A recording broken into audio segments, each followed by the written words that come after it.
18 horas. É momento de oração. Vamos falar com Deus.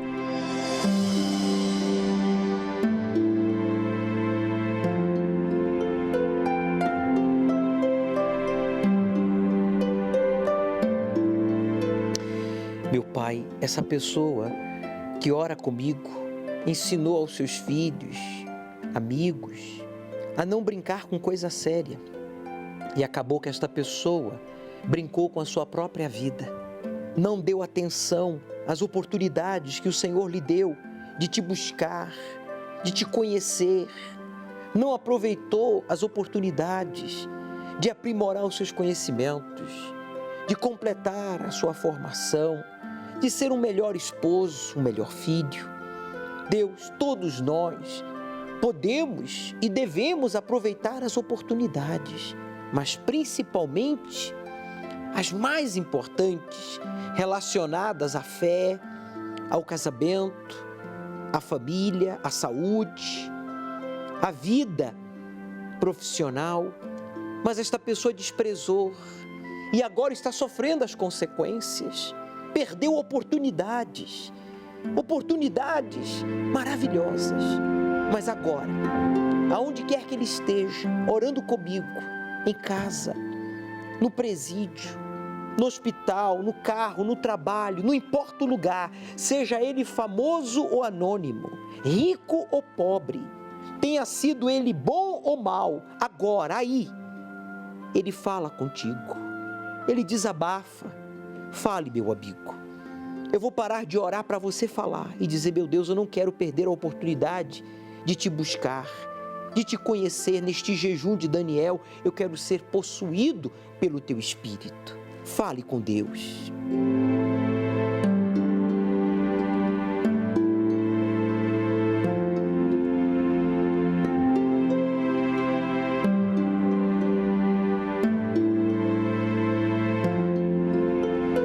Deus, eu declaro esta água consagrada por Ti, para que esta pessoa seja purificada de acusações, traumas, complexos, vícios e seja cheio do Teu Espírito, já nesta primeira semana do jejum de Daniel. E você que crê, diga: eu creio. Então, beba, participemos juntos desta água consagrada a Deus em oração. Receba paz, receba força. Meu Deus, eu seguro em mãos esta bata para pedir em favor desta pessoa que está arrependida, arrependido de ter desprezado a Tua palavra, o Teu nome, a Tua casa, mas que agora decide se batizar nas águas. Que ainda nesta semana ele seja batizado para ser possuído pelo Teu Espírito. Em nome do Pai, do Filho e do Espírito Santo. E você que crê, diga amém. E graças a Deus.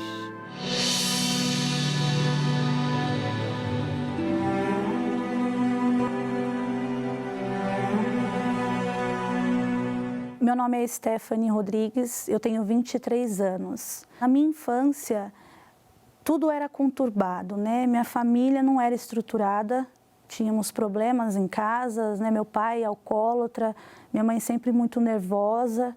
E eles se separaram, ainda era pequena. Eu comecei a sofrer bullying na escola, né?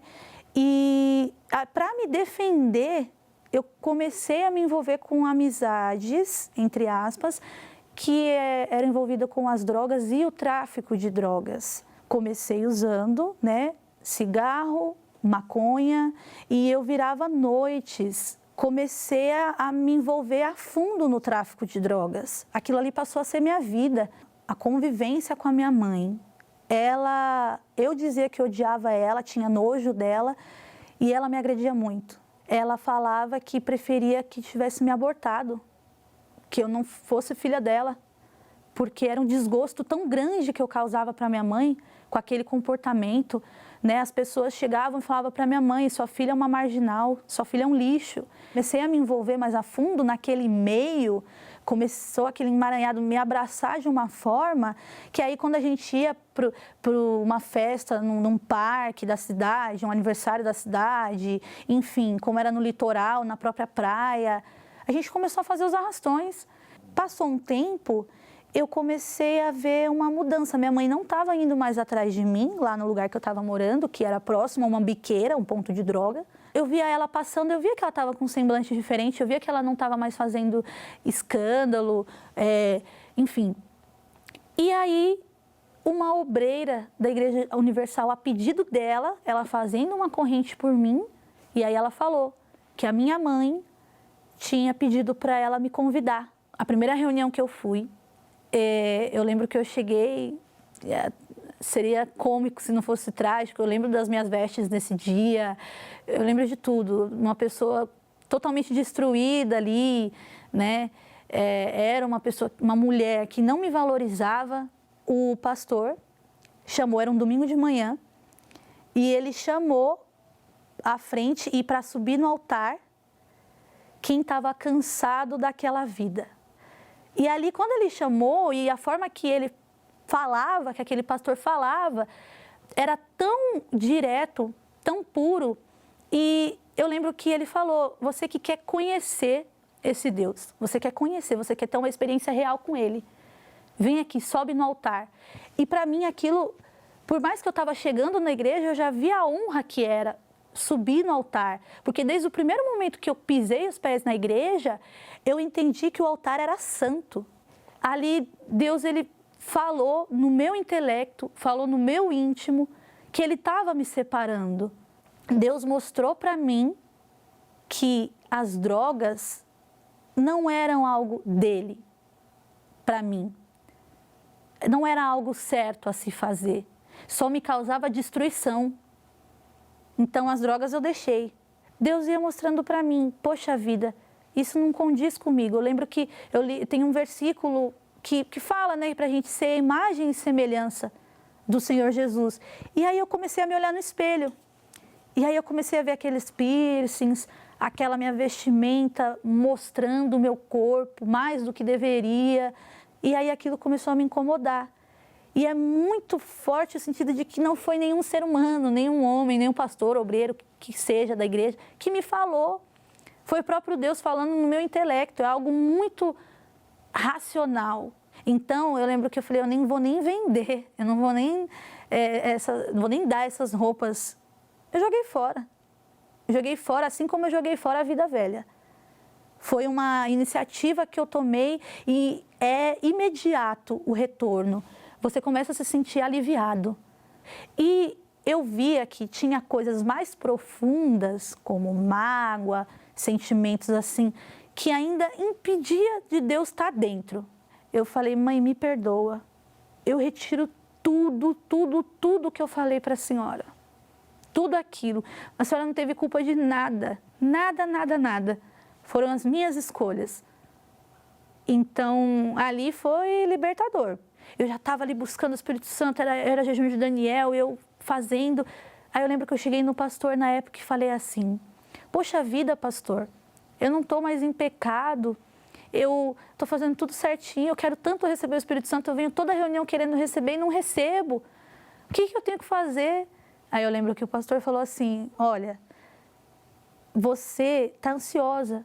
Você não tem que vir preocupada em ter um culto agradável. Você tem que vir preocupada, se eu posso assim usar essa palavra preocupada, em prestar um culto agradável a Deus. E Ele vai descer. E eu fiquei a semana inteira refletindo naquilo. Quando chegou essa quarta-feira, 8h da noite, a reunião começou. E ali eu esqueci de todo mundo que estava ao meu redor. Minha mãe estava ali também. Eu esqueci de todo mundo. E comecei a adorar a Deus. Foi algo muito racional, apesar de que a gente fala racional no sentido de que não é uma emoção descontrolada, é fé, é sobrenatural, mas é no intelecto. Ele falou na minha mente, receba o meu espírito, creia. Ali a força entrou, ele preencheu o vazio e aí veio uma força sobrenatural. Qualquer problema que que se levantou dali para frente, veio lutas, tudo. Eu olhava tudo assim, é tão pequeno diante da grandeza do Deus que mora em mim agora. Hoje eu cuido de pessoas, são almas que eu vejo o quanto elas precisam de Deus. E Deus me conforta e fala, enquanto você cuida dos meus filhos, eu cuido da sua família.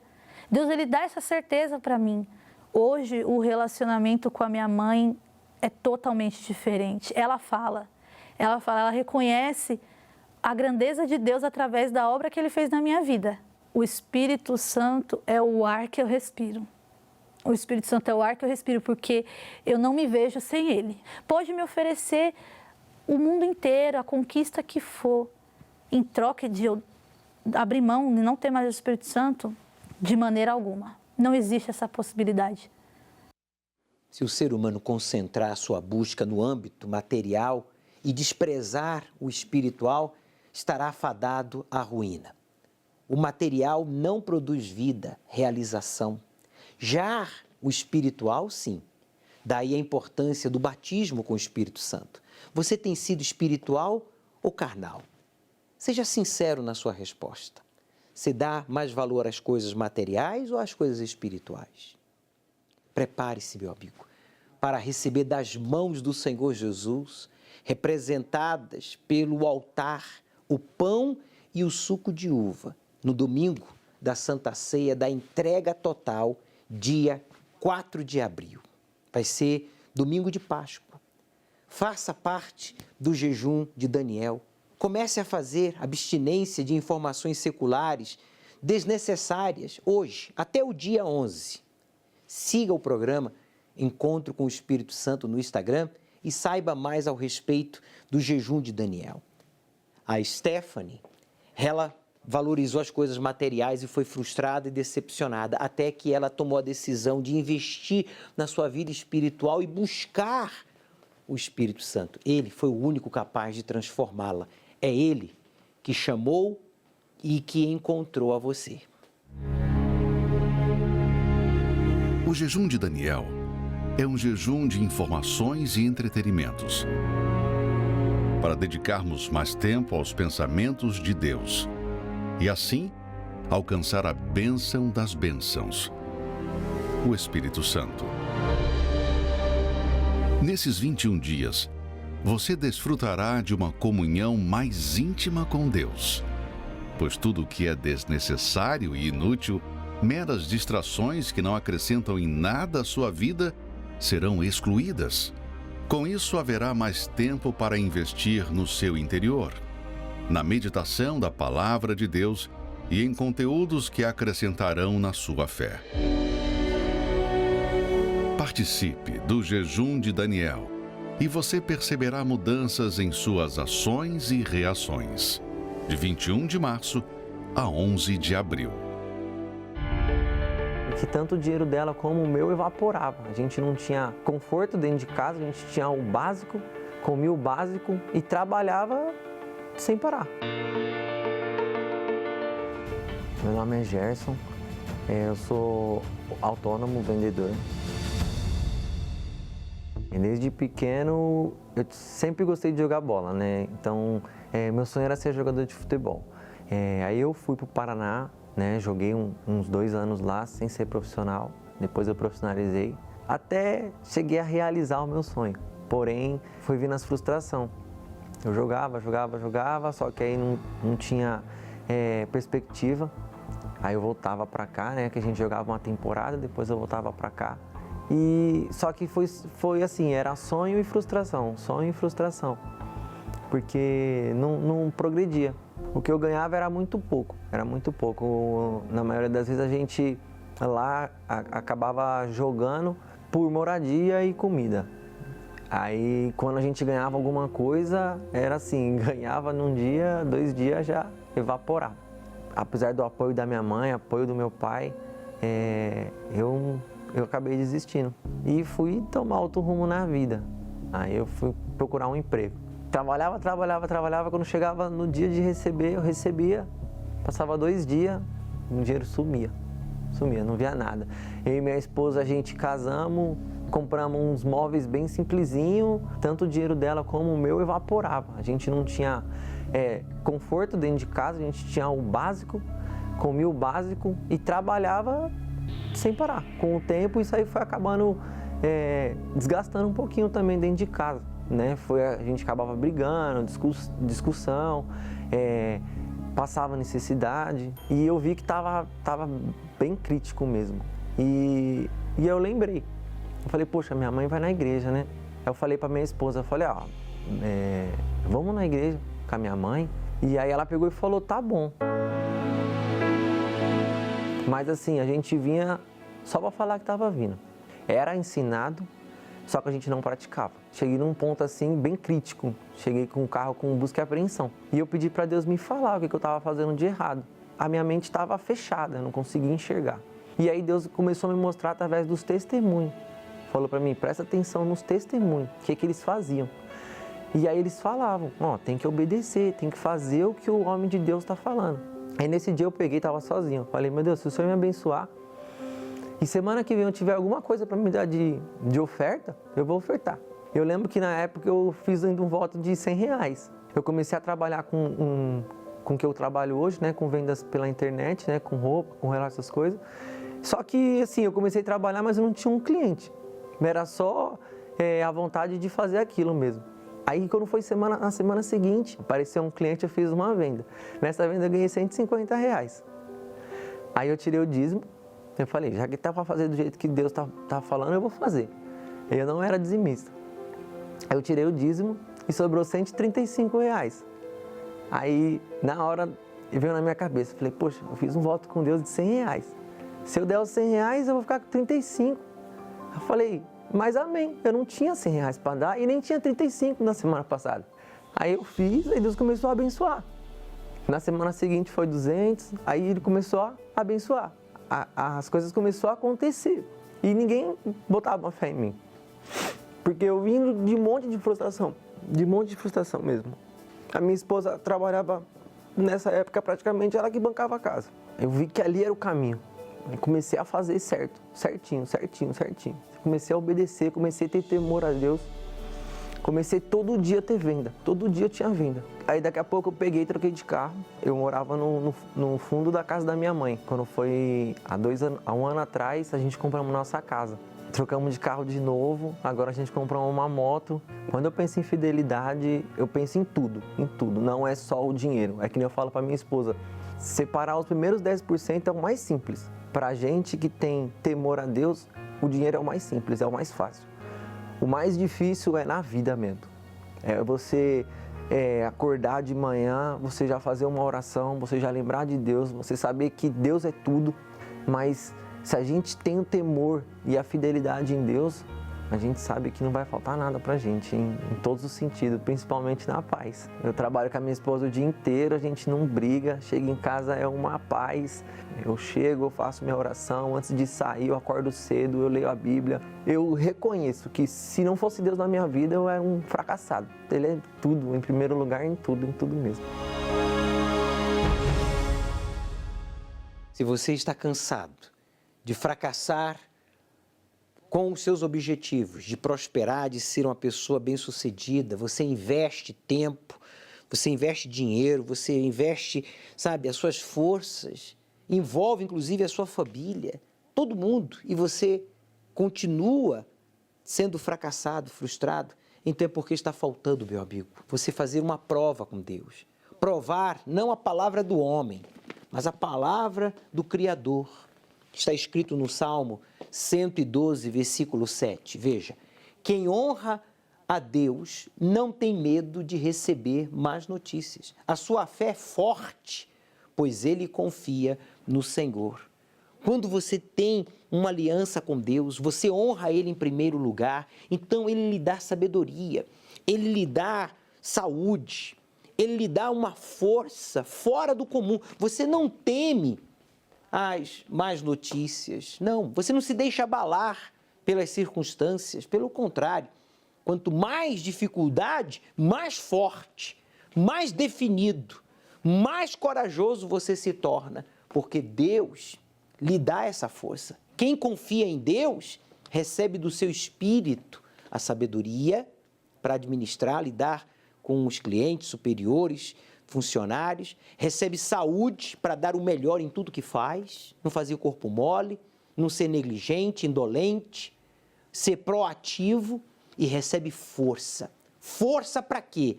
Para concluir tudo que você iniciar. O que você já deixou pela metade? Já neste ano, não vamos nem falar do ano passado, hein? Só deste ano. Olha só o seu estado. Está aí a razão pela qual você não consegue conquistar ou estabelecer o conquistado. Está faltando uma aliança com Deus. Honre a Deus, vá para o altar, devolva a Deus o que pertence a Ele. O quê? O primeiro lugar. Tudo pertence a Ele. Quando você assumir o segundo lugar, Deus vai assumir, então, o primeiro na sua vida e vai guiar os seus passos. E você vai prosperar, você vai arrebentar.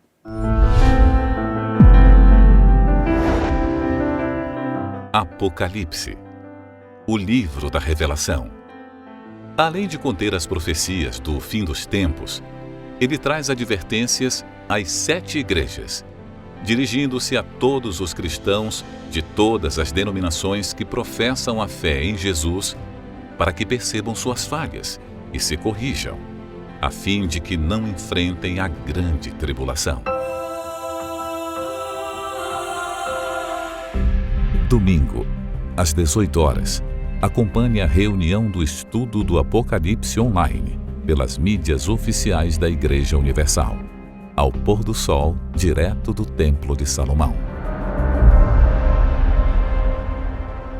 Em Isaías capítulo 43, versículo 8, Deus, o Todo-Poderoso, afirma: trazei o povo cego, que tem olhos, e os surdos, que têm ouvidos. Em outras palavras, volte-se para mim. Vocês que têm olhos, mas não veem, têm ouvidos, mas não ouvem. Vocês têm me rejeitado. Eu sou o Criador, o teu Salvador.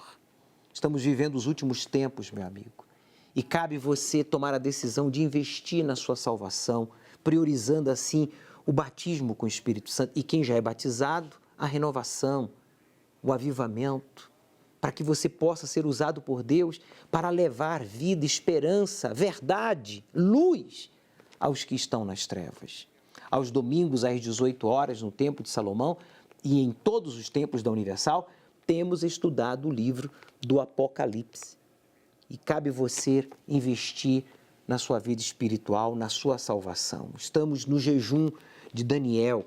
Vamos transmitir a reunião neste domingo, para que você possa participar aí no seu lar. Você deve estar preparado, mas você pode vir ao Templo de Salomão ou o Templo da Universal, não para participar de uma reunião presencialmente, mas fazer a sua oração de forma individual, ir ao altar e adorar a Deus, cumprir com os seus votos, apresentar as primícias e buscar nele o que só Ele pode nos dar: sabedoria, força, saúde, proteção. Por isso, meu amigo, eu tenho dito, aceite o desafio de obedecer à palavra do Deus vivo e Ele transformará a sua vida.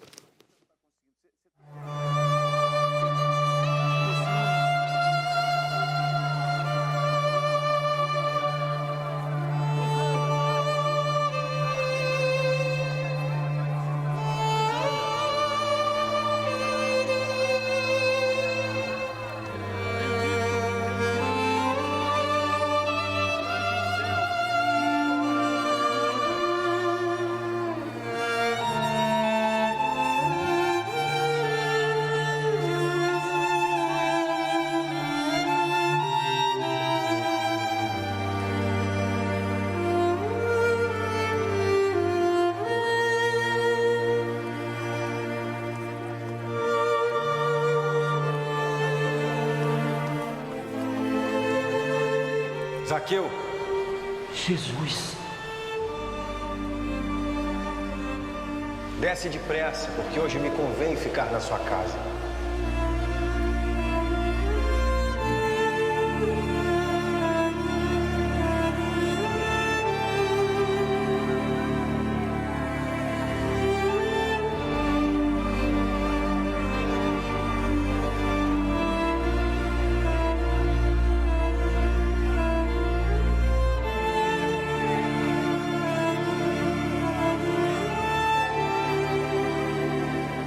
Mestre, tenha misericórdia de nós. Vão e se mostrem aos sacerdotes. Glória a Deus. Glória a Deus. Eu fui curado. Fui curado, Senhor. Eu fui curado.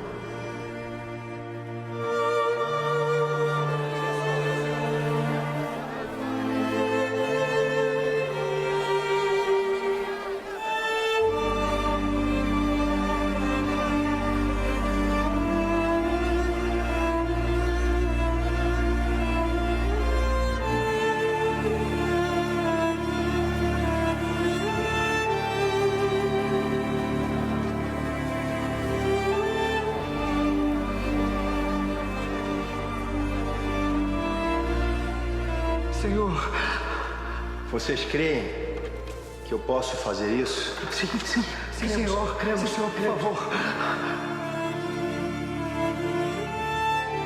Então que seja feito conforme a fé.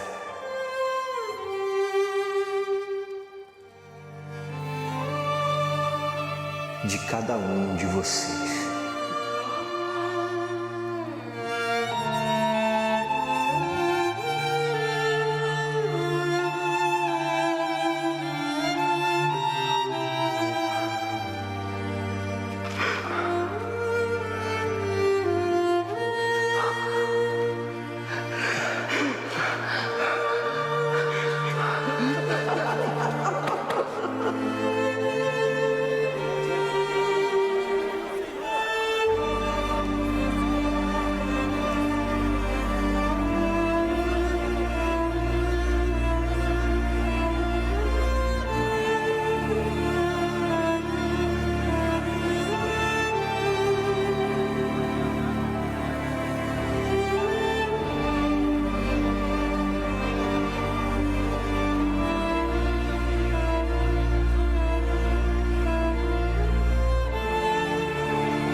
Meu genro, tudo bem? Depois nos falamos, Sara.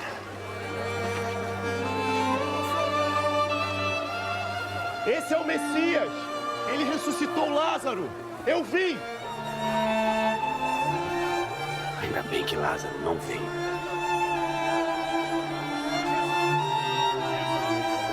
Veja, senhora Miriam. Miriam.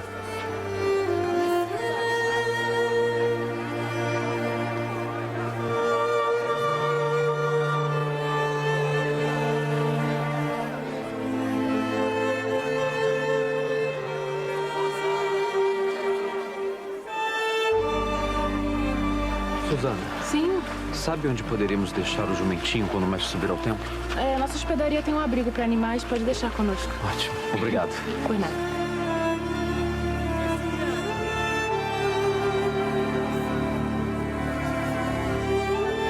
Veja, estão todos indo com ele. Assim não conseguiremos fazer nada contra esse homem.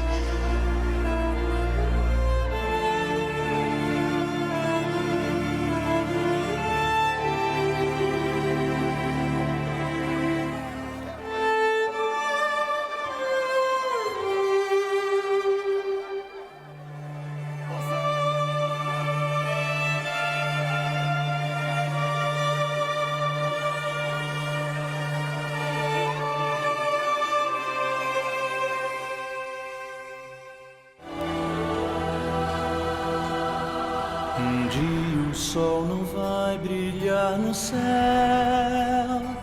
e dirão: se apagou na escuridão.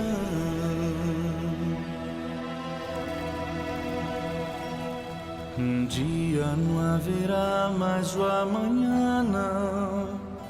Só o som que o ar produz. na escuridão.